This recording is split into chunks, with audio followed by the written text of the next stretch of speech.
the budding business growing out of Beverly Hills. Our Glenn Walker takes us to meet the queen of cannabis.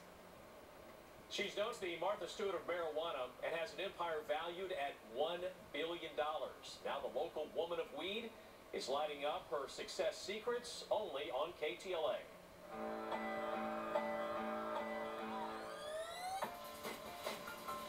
Marijuana makes me a better mom. I said, in fact, marijuana makes me a better human being. So I vaporize it, and I cook with it, and I eat it raw, and I juice it. She's a member of a high-class society who holds a number of marijuana monikers. Me, the Martha Stewart of marijuana, Mother Teresa of marijuana. Some people call me the First Lady of marijuana, the Queen of cannabis. Born from a medical must-have, Cheryl Schumann started her pro-pot push after she says CBD, the compound in pot known for its health benefits, saved her life.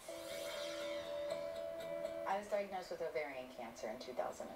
I was in the hospital getting ready to enter end-of-life care, and I'd even gone so far as to schedule my physician-assisted suicide. I went from being on 27 pharmaceuticals, unable to go to the bathroom by myself, to within 3 months being able to go back to work full-time. After the mother of two says weed worked wonders, her cause for cannabis was ignited. When I decided to start my own marijuana farm, I became a pot evangelist. Schumann's Ganja Green Thumb sparked an idea to cater to an upscale and untapped clientele.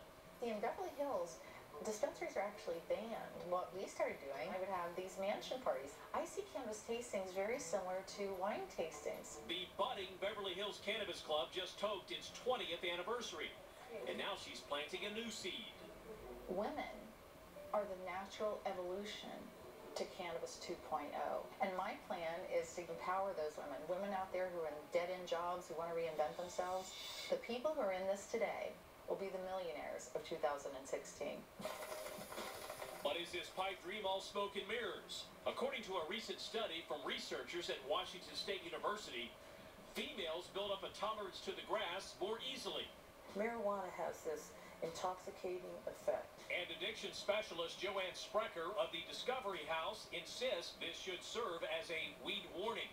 We have a stay-at-home mom. She thinks that she's going to smoke a joint in the morning to help her, you know, do the laundry, take care of her children, and be productive. When in reality, she may smoke that one joint and come around noon, she's winding down from it and thinks, I need to smoke another joint. While the battle of bud hasn't reached the ballot just yet, there's no putting out the pot-com boom. My top goal in all of this is to see legalization across the country on a federal level. The Queen of Cannabis isn't done. Tomorrow, the big marijuana move she is revealing to KTLA. Plus, could the drought push the price of pot to an all-time high? That's tomorrow night. For Money Smart, I'm Glenn Walker.